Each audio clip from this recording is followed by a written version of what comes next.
Salut à tous. Aujourd'hui on va faire notre achat manga de la semaine.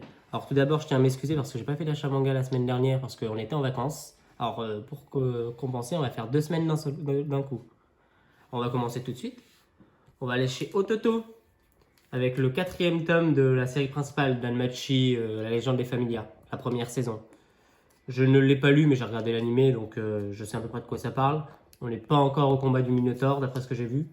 Mais ça avance plutôt bien. On sait que ça va s'arrêter à la fin de la première saison. Donc avec les 10 volumes, c'est en 10 volumes. On avance petit à petit. Pour l'instant, on a 4 tomes et on avance, on avance.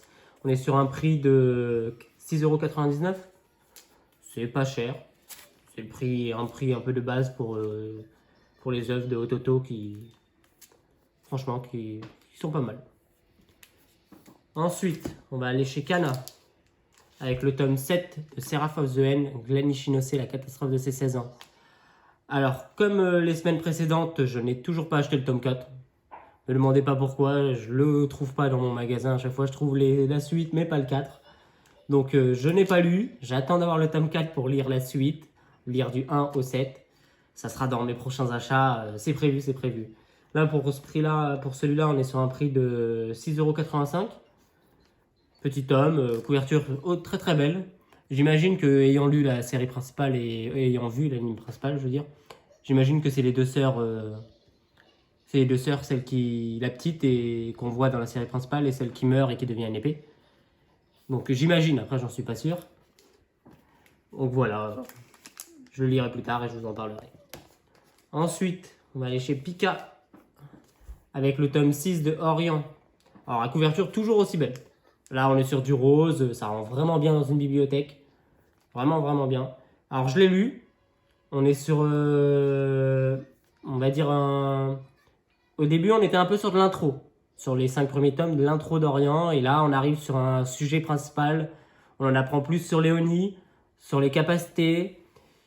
Je pense que dans le tome 7, ça va être, les capacités vont être encore plus intensifiées. On découvre un nouveau clan dans ce tome-ci, le clan Usugi, et on apprend qu'il y a des rangs de chasseurs, de pourfendeurs de démons, et que en fait notre héros est faible pour l'instant.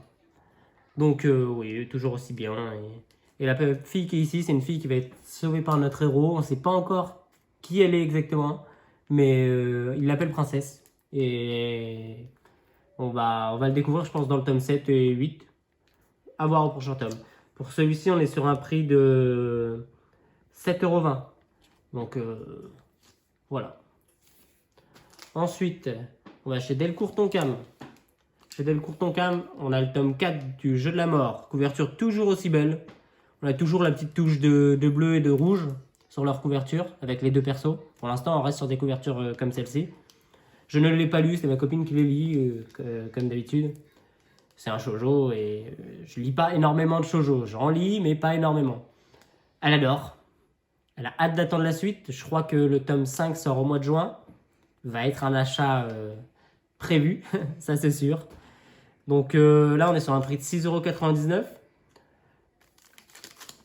Je peux pas vous en dire plus je ne l'ai pas lu et j'ai pas prévu de le lire actuellement.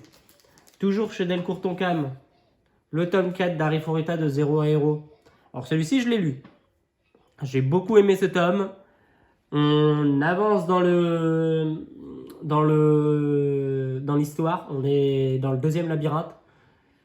Ils affrontent le boss du labyrinthe, qui a d'ailleurs un caractère assez énervant. Ça énerve les héros. Et on découvre encore plus les pouvoirs de la lapine et un peu d'histoire. C'est un tome qui avance plutôt pas mal dans l'histoire principale. J'ai hâte d'avoir le tome 5 qui sort lui aussi au mois de juin. Je vais voir si je me le procure tout de suite, mais j'ai d'autres priorités actuellement. On verra. On verra. Alors pour celui-là, on est sur un prix de 7,99 €. Quand même assez cher, mais le tome est assez épais. Et bon, on peut rien y faire, hein, c'est ce prix-là. Alors ensuite, on va aller chez Soleil Manga avec 4 tomes cette fois-ci. Du tome 4 au tome 7 de The Demon Prince. Alors là, c'est le tome 4. le tome 5, le tome 6 et le tome 7. Alors, pareil que les Jeux de la Mort, le Jeu de la Mort, c'est un manga de ma copine, son manga préféré actuellement. Je ne l'ai pas lu. J'ai lu le tome 1, c'est un shoujo mais fantastique, donc c'est plutôt pas mal. Les couvertures sont vraiment très très belles. Franchement, ça, il n'y a rien à redire dessus. Mais pour l'instant, c'est pas dans mes priorités de lecture. Peut-être que je le lirai un jour, mais... Ah, et dernièrement, on a appris que ça se terminait en 16 tomes. Ma copine est très déçue. Très déçue, parce qu'elle est déjà au tome 7, alors... Donc ça va vite se finir, alors qu'elle en attendait un peu plus. Mais bon. Là, on est sur un prix de 7,99 € et voilà, belle couverture. Alors, ensuite, nous allons aller chez Maned, la nouvelle maison d'édition avec leur œuvre phare actuellement et la seule qui possède jusqu'au mois de juillet. Battles Through the Even, La Voix du Dookie ou Dupo Kanjo. Là, c'est le tome 5. Bah, le dernier actuellement sorti, je suis la parution, j'adore cette série. J'avais lu les scans et ça avance vraiment bien. Dans ce tome-ci, on approfondit un peu l'alchimie, il y a une petite recherche de trésors et on en apprend plus sur les flammes et tout ça. La fille qui est ici, on en apprend plus sur elle, c'est le personnage qui va devenir assez important dans l'histoire plus tard. Ça avance bien. On arrive on va arriver bientôt dans un moment que j'aime beaucoup. Donc j'ai hâte d'avoir le tome 6 en main. Tome 6, il est prévu pour fin juin. Oui, si je me souviens bien, c'est fin juin. Pour celui-là, on est sur un prix de 8,97 €. Le tome est fin, toujours aussi fin. C'est ce qui déçoit un peu. Mais bon, la qualité est là, c'est un tome en couleur. Donc j'ai un peu l'habitude pour ce prix-là avec les œuvres de Nazca qui sont à 8,95 € parce qu'ils sont en couleur. C'est à peu près la tranche de prix, donc bon, on fait avec. Hein. Alors ensuite, Le Conte des Parias, tome 3 chez Doki Doki. Alors couverture juste magnifique. L'arrière, même je trouve qu'ils ont fait sur la jaquette un très bon travail. Je n'ai pas commencé la série. On a les 3 premiers tomes, je ne l'ai pas commencé. Ma copine ne l'a pas encore lu. C'est une de ses prochaines lectures. Les 2 premiers tomes, elle a beaucoup aimé, mais actuellement elle a eu d'autres lectures prioritaires, donc elle a préféré les lire. Le tome est plutôt petit. Je trouve personnellement qu'il est plutôt petit. Vous voyez, hop là. Vous voyez là, sur un tome basique, on est sur un tome vraiment petit. Mais bon, il est un peu plus épais. Et de toute façon, c'est l'histoire qui compte. Mais je ne l'ai pas lu et ça me donne très envie. Surtout sur chaque jaquette, on découvre des nouveaux personnages. Du moins que moi, personnellement, qui n'ai pas lu l'histoire, je trouve plutôt bien dessiné et plutôt intriguant. Notamment là, sur cette jaquette-là, je trouve vraiment intriguant le chien-loup. N'ayant pas lu l'histoire, je ne peux pas vous dire à qui ça correspond ou autre. Mais bon, si je l'ai lu, je l'ai lu un jour, je vous en parlerai. Alors pour celui-là, on est sur un prix de 7,50 €. C'est un prix plutôt raisonnable. Voilà, on a hâte d'avoir le tome 4. Ma copine, je pense qu'elle va pas tarder à le lire. Elle m'en dira des nouvelles et je vous en parlerai. Ensuite, on va aller chez Ototo. Chez Ototo, on a acheté le tome 4 de The Irregular at Magic High School. Le dernier tome de la saison 1. Alors on a le tome 1, on a le tome 2 et maintenant le tome 4. Il nous manque le tome 3. Mais en fait, on va à Cultura ou à la Fnac et on ne trouve pas le tome 3. Je pense qu'on va finir par le commander en ligne. Ça sera beaucoup plus simple. Parce que j'ai acheté le tome 4 en me disant que vu que c'était le dernier tome qui leur restait, ils allaient me recompléter la série en mettant 1, 2, 3, 4. Bah non, ils m'ont remis que le tome 4. Donc je me suis fait un peu niquer sur ce coup-là. Tant pis pour moi, mais bon, au moins on a le tome 4. J'achèterai le tome 3 et on complétera la série. Moi j'ai beaucoup aimé l'animé. J'attends d'avoir le 3e tome pour les lire l'intégrale d'un coup, les 4 tomes. J'espère que Ototo va adapter la saison 2, parce que la saison 2 est sortie récemment en animé. Donc vu qu'ils ont l'habitude d'adapter saison par saison, comme il faut actuellement avec Danmachi sur Artoria. Donc j'espère qu'ils vont faire pareil avec The Irregular at Magic High School. Donc voilà, une couverture vraiment belle. J'aime beaucoup l'effet un peu brillant du titre. Bon, j'aime beaucoup les couvertures. Là, on est sur un prix de 6,99 €, ce qui est plutôt raisonnable. En dessous de 7 €, je trouve ça plutôt raisonnable. Ensuite, on va chez Kiun. Alors là, avec une de mes séries préférées, le tome 22 de Darwin Game. Alors ce tome-là, je l'ai beaucoup aimé, mais j'en attendais quand même un peu plus. C'est-à-dire que là, on est sur un affrontement du héros principal, Kaname, et du prêtre. J'ai oublié son prénom, mais du prêtre. Et en fin de compte, le prêtre semblait vraiment badass dans les tomes précédents. Vraiment très très fort, je m'en attendais vraiment beaucoup. Mais dans ce tome-ci, en fait, il m'a déçu. Il m'a déçu, vraiment déçu, et l'histoire est vraiment centrée sur le prêtre. Vraiment, sur ce tome-ci, on en apprend beaucoup plus sur le prêtre, même si on continue de suivre l'histoire de Kaname et tout ça. On en apprend plus aussi sur les ennemis, sur le but du jeu, et sur le fait qu'en fait, c'est comme si vous suivez la série, il y a différents mondes, et dans les différents mondes, il y a chacun un maître de jeu. Et en fait, on apprend que celui qui est le grand méchant, c'est un autre maître de jeu qui respecte pas ces codes-là et qui a décidé de transformer les humains de son monde en méchants, on va dire.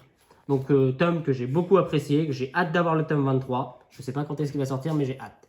On est à 7,65€ le tome, il est plutôt épais, j'aime beaucoup, hâte d'avoir la suite. Alors, ensuite, on part chez Pika Édition avec un tome plutôt rare, le tome 23 de Codebreaker. Alors, pour ce tome-ci, on a la série, on a du 1, 20, du moins il nous en manque pas beaucoup, il me semble, il me manque le 22, le 21 et le 26, vu que maintenant on a le 23. Alors là, on est sur une... j'ai pas lu la série, j'attends de l'avoir au complet pour pas être déçu de pas avoir la fin, au cas où si j'arrive pas à me le procurer. On est sur des tomes vraiment rares parce que c'est un arrêt de commercialisation et le tome 26, c'est dur à trouver. Les autres tomes sont un peu plus simples, mais à un prix quand même assez exorbitant. Pour ce tome-ci, actuellement, on le trouve à... Amélia, chute, s'il te plaît. Actuellement, on le trouve à 30€ ou moins sur Rakuten. Donc, ça reste un prix assez raisonnable actuellement. Alors ensuite, pour finir, un petit classique chez Pika Édition. Je sais que c'est pas son œuvre phare, mais bon, on part sur la première œuvre de Naoki Urasawa, Billy Bat. C'est l'œuvre que je préfère chez Naoki Urasawa. Alors on a pris le tome 1, le tome 2 et le tome 3. On est sur un prix de 8,20€ le tome, ce qui est assez cher je trouve. Mais bon, l'œuvre en voie chandelle est terminée en 20 tomes. C'est raisonnable. J'avais commencé cette série étant au collège et j'avais beaucoup apprécié. J'avais envie de me remettre dedans parce que je n'avais pas pu terminer la série étant au collège. Je pense que je m'étais arrêté à 16-17 tomes. J'avais pas vu la fin. J'ai été un peu déçu. Sachant que c'est du Naoki Urasawa, les dessins sont vraiment très beaux. Vous voyez, c'est du dessin beau, mais bon, il y a meilleur, mais net, on va dire. C'est pas du brouillon. Alors, je me souviens plus vraiment de quoi ça parle. Actuellement, j'ai lu le tome 1. On rentre sur l'intro de... Moi, je sais de quoi parle l'histoire en général. Mais pour chaque tome, je peux pas vous dire. Là, en gros, on est sur l'histoire d'un dessinateur qui dessine une chauve-souris dans ses BD. Et on va dire que ce qu'il dessine, c'est prémonitoire. Ça annonce l'avenir. Et finalement, c'était pas le premier à le faire. Ça existe depuis longtemps. Et donc, on suit cette histoire il va essayer de découvrir comment ça se fait. Amélia, chute, s'il te plaît. Et donc, on va apprendre qu'il y a une chauve-souris noire ou une chauve-souris blanche, une mâle et une gentille. On ne sait pas encore laquelle notre dessinateur suit, mais en gros, on va suivre cette histoire-là. On va découvrir des événements qui sont dus à la chauve-souris, comme le fait d'aller sur la Lune, qui est dû à cette chauve-souris. On ne sait pas pourquoi, mais je me souviens qu'on en parle dans les prochains tomes. Pas exactement le 2 et le 3, mais dans d'autres. Mais l'histoire avance bien. Elle est un peu tirée par les cheveux, je trouve, mais bon, j'aime beaucoup. Je vais m'acheter la suite très rapidement, sachant qu'il y a 20 tomes, ça va être assez rapide. Une œuvre de Naoki Urasawa, notre première, pour l'instant, à part celle-ci et 20th Century Boys qui sort là actuellement, du moins qui ressort la réédition. Je suis pas fan des autres, Pluton, Remonster ou... Non, je suis pas fan. Donc je vais prendre peut-être celle-là et peut-être plus tard Monster, on sait jamais, mais pas sûr pour l'instant. Je resterai que sur celle-là. Mais bon, ma première œuvre de Naoki Urasawa, ça fait plaisir. Voilà pour cette vidéo, ça sera tout. Vous aurez une prochaine vidéo achat manga dimanche prochain, comme d'habitude. Cette fois-ci, on ne sera pas en retard. À la semaine prochaine. Si vous avez aimé la vidéo, n'hésitez pas à vous abonner, à nous suivre dans nos réseaux sociaux, à liker la vidéo et à nous donner un commentaire si jamais vous n'avez pas aimé, si vous avez des suggestions sur nos prochains achats, des avis sur différents mangas, on n'hésitera pas à vous répondre. Merci à tous, au revoir.